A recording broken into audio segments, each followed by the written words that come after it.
Jan Hirt jumping around all over the place here. Now he goes clear.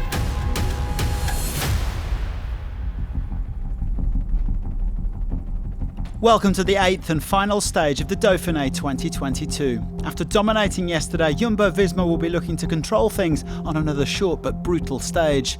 It's under 140k but features the Col de Plain-Palais and the Col de la Colombière before the final climb of the Plateau de Solaison, where Jakob Fuglsang snatched victory from Richie Porte back in 2017. Given his track record at French stage races, race leader Primož ROGLIČ is taking absolutely nothing for granted. Ben O'Connor seems to be happy with the podium. Where is the danger going to come from? Is there a team that is going to put you under pressure, maybe even on the first climb? From myself.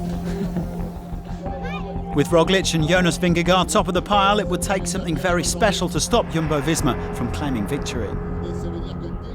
Earlier I showed them a video of 2017 when Porte had the leader's jersey and Jakob Fuglsang was third on GC, and after the stage, with the same finish as today, Fuglsang was top of GC. So lots of things could happen in the race today.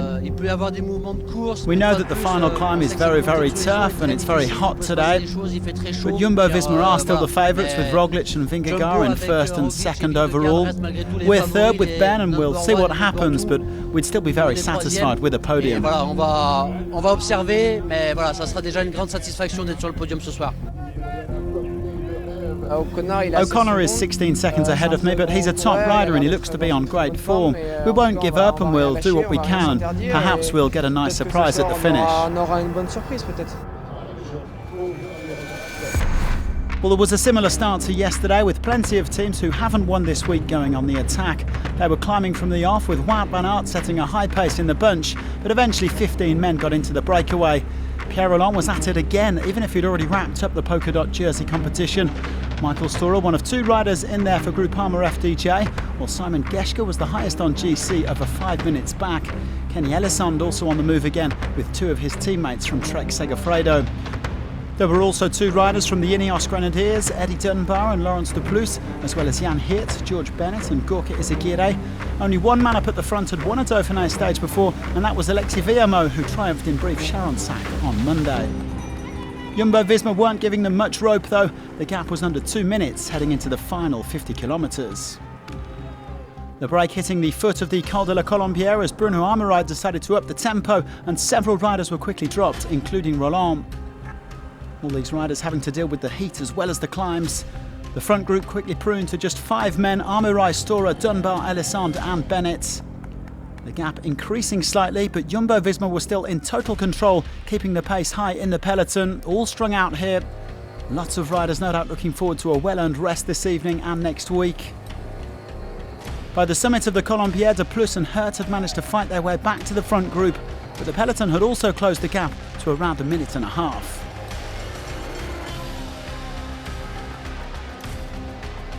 When they embarked on the Plateau de Solaison, 11.3 kilometres at a punishing 9.2%, the leaders only had a minute in hand.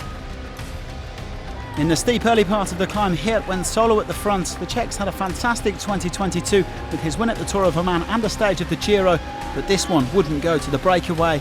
The GC favourites were closing fast, with some big names dropping: Godou, Jorgensen, Johannesson, McNulty. Only around 10 riders still with Primož ROGLIČ.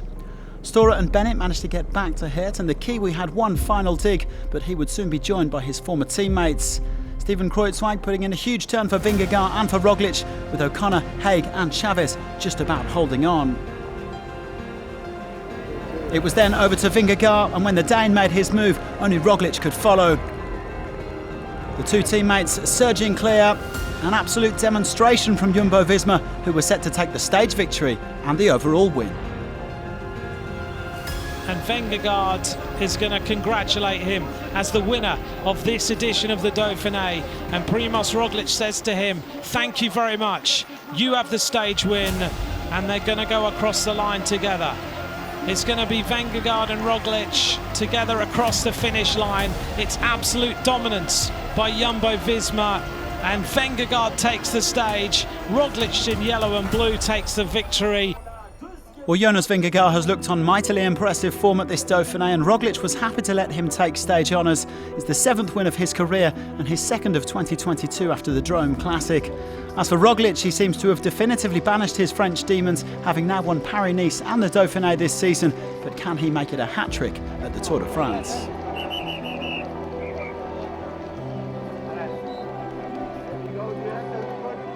Of course, it's very, very nice. I mean, it's one of the biggest races in the world. Yeah, to win a stage and to be 2nd overall is a very, very nice result. Vingegaard leading home ROGLIČ on the Plateau de Solaison, 15 seconds ahead of a battling Ben O'Connor, the Australian sealing his spot on the overall podium. Esteban Chavez and Ruben Guerrero came 4th and 5th to move into the top 10 overall. Finally, won some races in France, so yeah, it's super nice. ROGLIČ boosting his confidence ahead of the Tour, winning his first Criterium de Dauphiné ahead of Vingegaard and O'Connor. Bahrain victorious just missed out on the podium with Caruso and Hagen 4th and 5th. Geoghegan Hart was the best placed of the Ineos riders in 8th, while Gaudu dropped to 17th. Wout van Aert secures his 3rd green jersey at the Dauphiné ahead of Ethan Hayter and Edvald Boas and Hagen. The Belgian champion signed off with 2 stage wins, but he could easily have had a few more.